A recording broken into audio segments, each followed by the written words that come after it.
की 50 ताज़ा और बड़ी खबरें बताएंगे दोस्तों। संसद सत्र के दिन गिर जाएगी मोदी सरकार। जी हां, 26 जून का विपक्ष ने बनाया प्लान। आखिरकार क्यों दोस्तों भारतीय जनता पार्टी में मच गई दोस्तों खलबली। नीतीश कुमार के आंध्र प्रदेश न जाने पर दोस्तों भूचाल। क्या आखिरकार नीतीश कुमार करने वाले हैं बड़ा खेला, और क्यों आखिरकार दोस्तों महाराष्ट्र में हो गया बीजेपी के साथ बड़ा गेम।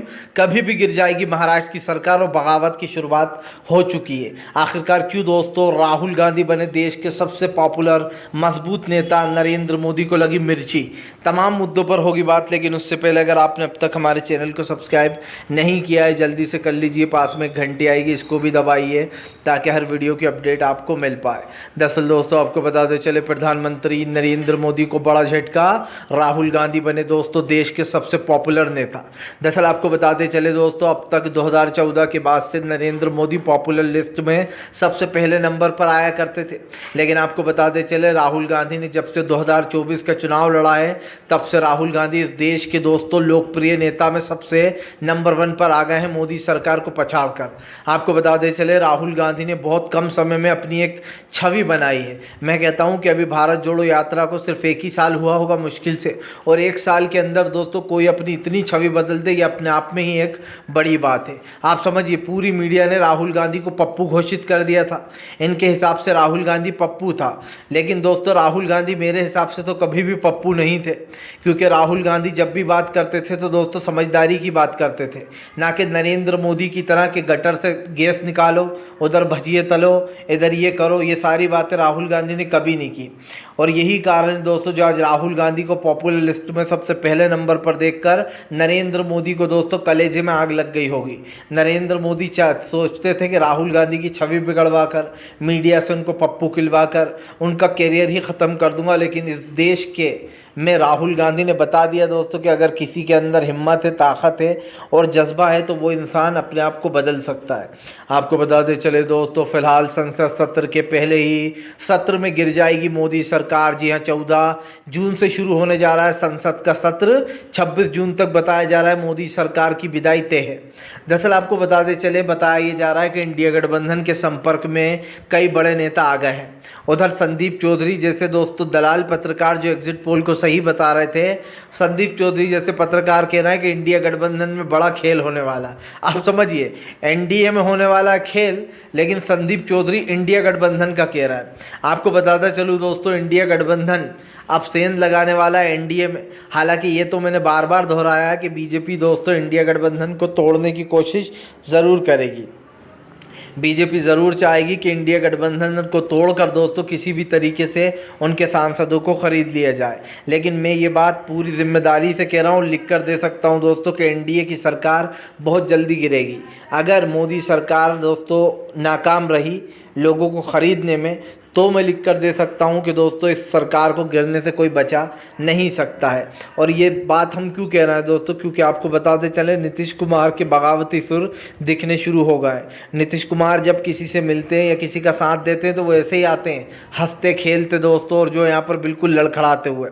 लेकिन दोस्तों जब बात आती है साबित करने की या कुछ और करने की, तो नीतीश कुमार साफ साफ कदम पीछे हटा लेते हैं जब उन्हें लगने लगता है कि उनका अपमान इस पार्टी में हो रहा है। और साफ दिखाई दे रहा है दोस्तों कि नीतीश कुमार का अपमान किया गया, उनको कोई सा भी बड़ा पद नहीं दिया गया, ना ही नीतीश कुमार को जो यहाँ पर कोई बड़े पद से नवाजा गया है। इसीलिए अब नीतीश कुमार एनडीए गठबंधन के साथ खेल करने में लग गए हैं। बताया यही जा रहा है कि नीतीश कुमार दोस्तों बीजेपी को एक बड़ा झटका देने जा रहा है, और ये झटका दोस्तों पार्लियामेंट में होगा, क्योंकि पार्लियामेंट में जब नरेंद्र मोदी से कहा जाएगा कि आप अपनी जो शक्ति प्रदर्शन है, या फिर यूँ कहते दोस्तों कि आप अपने विधायकों की संख्या बताइए, साबित कीजिए अपना बहुमत, तब दोस्तों गेम बिगड़ जाएगा मोदी सरकार का। बताया जा रहा है कई नेता बीजेपी के खिलाफ हो जाएंगे, और उस वक्त दोस्तों बीजेपी के पास बहुमत का आंकड़ा नहीं होगा, जिसका मतलब ये है कि संसद में ही सरकार गिर जाएगी। आपको एक किस्सा सुनाता हूँ, अटल बिहारी वाजपेयी के समय का है। अटल बिहारी वाजपेयी से भी दोस्तों यही हुआ था। उनको भी संसद में बोला गया था कि आप अपनी वो पेश करें, यानी कि सदस्यता जो आपने बताया कि आपके इतने विधायक हैं वो आप प्रूफ करें कि आपके पास पूरा बहुमत है। लेकिन आपको बताते चले 15 दिन के अंदर ही अटल बिहारी वाजपेयी की सरकार गिर गई थी, क्योंकि वो संसद में अपना बहुमत साबित नहीं कर पाए थे। यही कारण है दोस्तों जो एक बार फिर से दिखाई दे रहा है कि नरेंद्र मोदी संसद में अपना बहुमत साबित नहीं कर पाएंगे। एक तरीके से ये खबरें आ रही हैं कि फ़िलहाल महाराष्ट्र में नीतीश कुमार और दोस्तों जो है यहाँ पर चंद्रबाबू नायडू, ये तीनों ही लोग बीजेपी को एक बड़ा झटका देने जा रहे हैं और संसद में दोस्तों बीजेपी का गेम बिगड़ने वाला है। तो आप अच्छे से समझ सकते हैं कि संसद में अगर ऐसा होता है तो ये बहुत ही अच्छी बात होगी देश के लिए, क्योंकि देश नरेंद्र मोदी को अब एज अ प्रधानमंत्री नहीं देखना चाहता, क्योंकि देश ने अपना फरमान सुना दिया है कि हम नरेंद्र मोदी को अपना प्रधानमंत्री नहीं मानते। वो भी बड़े बड़े अक्षरों में बताया है, लेकिन वो तो प्रधानमंत्री की देन है दोस्तों, जो प्रधानमंत्री ऐसे हाल में भी पीएम पद पर बैठे हुए हैं। मुझे तो शर्म आती है कि भैया एक इंसान कुर्सी के लिए इतना लालची कैसे हो सकता है दोस्तों, कि वो अपने आप को सबसे ज़्यादा प्राथमिकता दे और अपने आप को सबसे बड़ा बताने की कोशिश करे। लेकिन सच्चाई यही है दोस्तों कि सरकार की नीतियाँ और सरकार के फैसले उसी सरकार के ख़िलाफ़ जाने वाले। ये सरकार माने या न माने दोस्तों, अब देश में एक अलग दौर चल गया है और वो मोदी सरकार के ख़िलाफ़ है। आपको बताते चले दोस्तों, फिलहाल भारतीय जनता पार्टी को लगा बड़ा झटका, नीट परीक्षा होगी फिर से। बीजेपी के दोस्तों आप समझिए, जो बीजेपी के दोस्तों पढ़ाई के अध्यक्ष हैं, यानी कि जो शिक्षा मंत्री साहब हैं, वो कह रहे हैं कि भैया कोई पेपर ही लीक नहीं हुआ है, जबकि दोस्तों कोर्ट में एनआईटी ने ये कबूल कर लिया है दोस्तों कि फ़िलहाल पेपर उनसे गलती हुई है, जिसका मतलब ये है दोस्तों कि पेपर लीक हुआ है। अब जब पेपर लीक हुआ है दोस्तों, तो फिलहाल वो कहना है कि अब हम निष्पक्ष जांच करेंगे। सबसे बड़ी बात ये, कांग्रेस ने आरोप लगाया कि जो लोग जांच करेंगे वो ही परीक्षा लीक में मिले हुए हैं, तो कहाँ से निष्पक्ष जांच होगी दोस्तों, सबसे बड़ा सवाल ये उठता है। मुझे इसी बात का डर था दोस्तों, जैसे ही नरेंद्र मोदी सत्ता में आते हैं वैसे ही पेपर लीक होना शुरू हो जाते हैं। पिछले 10 सालों से पेपर लीक की झड़ी लगी पड़ी है, हर राज्य में दोस्तों पेपर लीक हो रहा है, वो भी भनाभन तरीके से।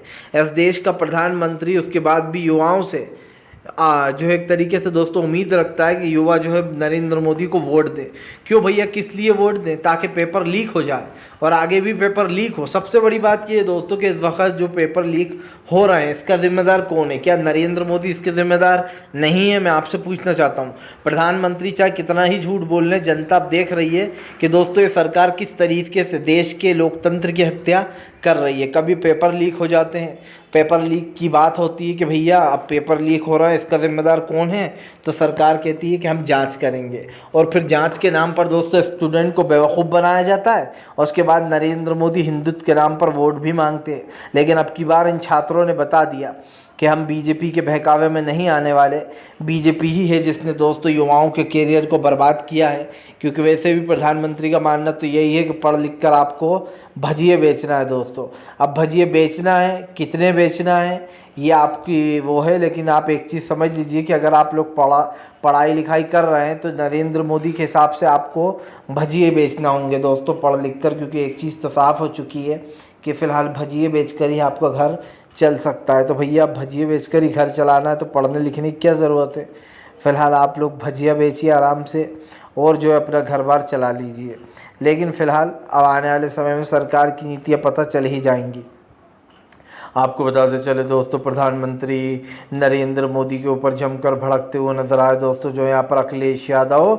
अखिलेश बोले फिलहाल बीजेपी का टाटा बाय बाय हो गया है, जनता ने बोल दिया है कि अब बीजेपी की ज़रूरत नहीं है। दरअसल दोस्तों आपको बताते चले, साफ दिखाई दे रहा है कि फ़िलहाल देश में बीजेपी के ख़िलाफ़ एक माहौल बन चुका है, और जिस तरीके का माहौल दोस्तों बीजेपी के ख़िलाफ़ बना है, ऐसे एक चीज़ तो साफ़ हो जाती है दोस्तों कि फ़िलहाल बीजेपी देश के लोकतंत्र के लिए तो ख़तरनाक है ही, लेकिन दोस्तों आज देश में जो महंगाई, गरीबी, बेरोज़गारी है उसको लेकर भी अखिलेश ने जमकर बीजेपी पर निशाना साधा।